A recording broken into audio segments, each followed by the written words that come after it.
Hi bro, hi sister, praise lord. தப்பு பண்ணாம எப்பவுமே யாருக்குமே பயப்படாதீங்கன்னு சொல்லி நான் பல செய்தியில பல முறை சொல்லி கொடுத்துருக்கேன். எத்தனை பேருக்கு ஞாபகம் இருக்குன்னு தெரியல. பட் இன்னைக்கும் ஆண்டவர் உங்க இடத்துல பேசுறேன், என் அன்பு மகனே மகளே. ஸோ உன்னை படைச்சது நான் எதுக்கு பயப்படுறேன் அப்படின்னு சொல்லிட்டு ஒரு வார்த்தையை கொடுத்து அந்த வார்த்தையை அனுதினமும் நீ நினைச்சுக்கோ. அந்த வார்த்தை ஒண்ணு போதும் அப்படின்னு சொல்றாரு. வார்த்தைகளை போயிடலாமா? அப்படி என்னடா வார்த்தைகளை போடாட்டீங்களா?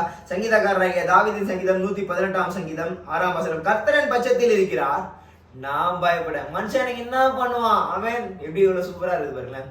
அதை நினைக்க சொல்றாரு ஆண்டவர். இந்த வார்த்தையை கொண்டு கொடுத்துட்டே, உன்னை படிச்சது நான் தாண்டா, அவனை நான் பார்த்துனே இருக்கேன்டா, அவன் கூடயே தாண்டா இருக்கேன்.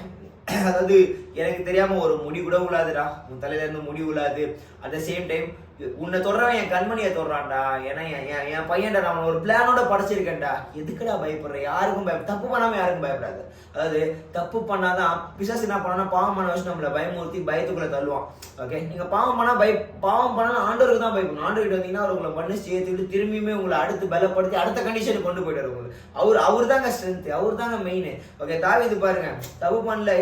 என்ன நீ இஸ்ரேல் ஜனங்களை வந்து இது பண்ற இறங்குறாரு. அவன் கொள்ளையத்துக்கு பயப்படல, மனுஷனால ஒன்றும் பண்ண முடியல, தெரிஞ்சு தைரியத்தோட இறங்குறாரு. ஆண்டவர் சப்போர்ட் பண்றாரு. அந்த இடத்துல அடிச்சு மங்கனை போட்டு முடிச்சாச்சு. இன்னைக்குமே பிரதர் சிஸ்டர், நீங்க வேலை செய்யற இடத்துல உங்களுடைய பெரிய ஓனர்ஸா இருக்கலாம், சிஓ இருக்கலாம், ஹெச்ஆரா இருக்கலாம், வாட் எவர் டீம் லீடர்ஸா இருக்கலாம், அதை செய்ய படிக்கிற இடத்துல டீச்சர்ஸா இருக்கலாம், what ever situation you are facing right now. இந்த வீடியோ நீங்க யார் யார் கேட்க போறீங்கன்னு கூட எனக்கு தெரியாது. பட் பை த வே, கர்த்தர் உங்க இடத்துல இடைப்பட்டாருன்னா நீங்க பயப்படாதீங்க. கர்த்தர் உங்க பட்சத்துல இருக்காரு. ஒண்ணு ஒரு முடி கூட அசையாது அவருக்கு தெரியாம. உங்களுடைய உடம்புல இருந்து உள்ள முடியாது கீழே.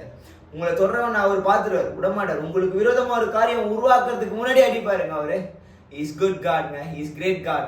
எத்தனை பேர் அதை ருசிச்சு பார்த்தீங்கன்னு தெரியல. I feel in my life, actually I not good in my life, but ஆனால் அவர் என்னை தேற்றி நித்தமாய் நடத்த வல்லவராக இருக்கார். இதுவரைக்கும் நடத்துறார், இனியும் நடத்துவார். ஸோ உங்களையும் அவர் நடத்துவதற்கு அதிக நிச்சயம் உள்ளவராக இருக்கிறார். நீங்க பாவத்துக்கு பின்னாடி ஓடாம, ஸோ பாவத்துக்கு பயந்து பாவத்தை வெறுத்து கர்த்தர் பின்னாடி ஓடும் பொழுது எந்த ஒரு பயமும் உங்களை அணுகாது. அவர் உங்க பட்சத்துல இருந்து உங்களை பாதுகாக்க அதிக உள்ளதா இருக்கார்.